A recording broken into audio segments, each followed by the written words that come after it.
Hi, I'm Emily and I'm going to explain a bit about how classic cars came to be a big part of my life. It was about 10 years ago actually. In 2011 my granddad said that he'd like to buy something for the family to all enjoy, and he suggested a classic car.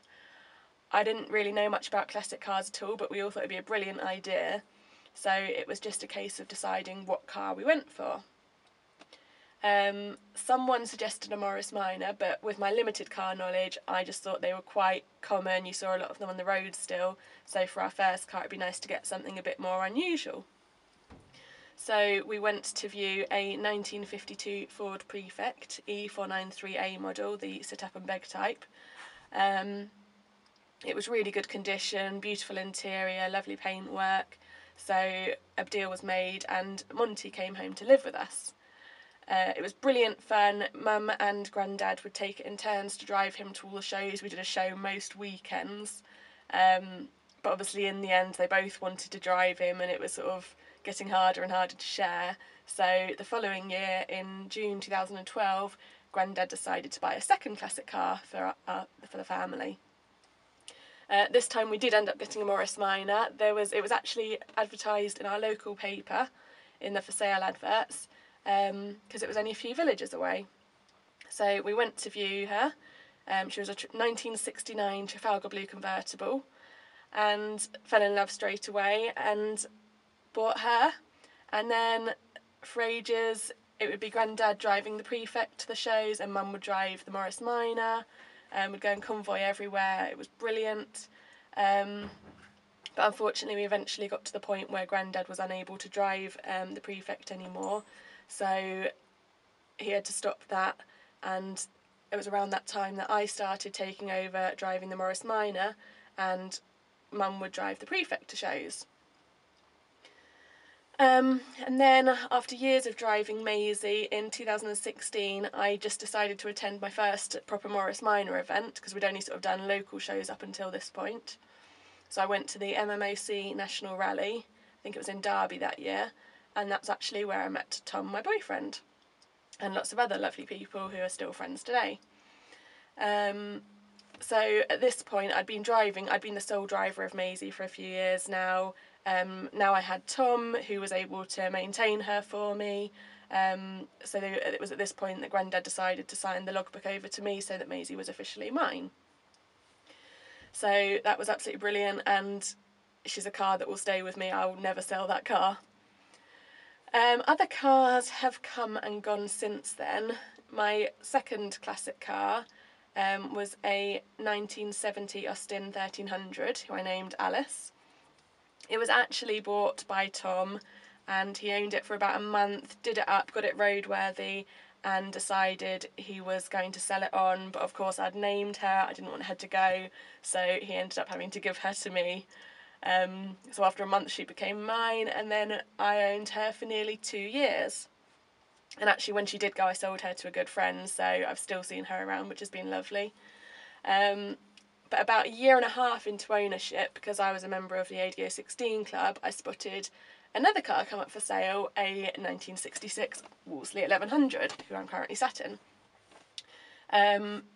There was an interesting story because she'd been featured in, or she appeared a few times in the film The Lady in the Van, which starred Maggie Smith, hence I've named her Maggie, and it turns out her previous owner had also named her Maggie for that reason.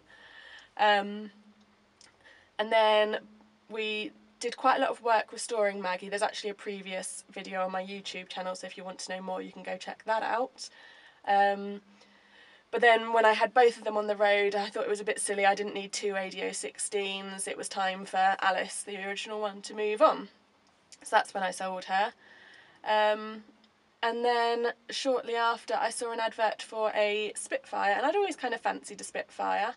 She was a bit of an unusual one. She was a 1973 Spitfire in magenta, but she'd been fitted with a Ford 1300 crossflow engine and various other odd little bits. Not sure why. The guy I bought it off wasn't sure why. It was done by a previous owner to him. So yeah, there was a bit of an issue as well. Tom did quite a lot of work to get her going again.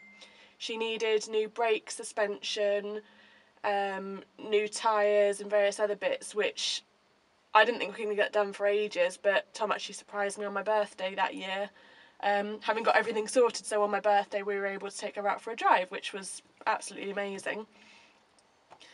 I loved being driven in her. I loved it when Tom sort of drove us round, but I wasn't a massive fan of driving her myself. I don't know what it was. I don't know if it was the seating position or just the way the pedals are so far over and just the gear changes I struggled with. So I just decided that after about a year, maybe I should think about shifting her on and finding another home for her. And it was about the same sort of time that I decided that I'd always sort of fancied a Hillman Minx, so I thought maybe I'll have a look for one of those as a replacement car. So I joined the Hillman Minx Facebook page, and after, I think I was on there for less than a month, and I saw a 1959 Series 3 Hillman Minx convertible come up for sale. So straight away I messaged the guy that evening, and the following day I went to view her and absolutely fell in love with her, so of course I agreed to buy her. And I think it was about a week later that she was finally delivered back because she was down in Bristol. Absolutely lovely car. Because I bought her back in the summer though, obviously last year shows weren't really a thing, so I only managed to get her to about one local show and that was it. So hopefully this year she'll be able to come out a bit more and we'll be able to finally start enjoying her. So that's really how I got into cars, all because of my granddad, really, because he bought the Ford Prefect. That's sort of the car that started it all really for me. Obviously lots of cars have come and gone since then.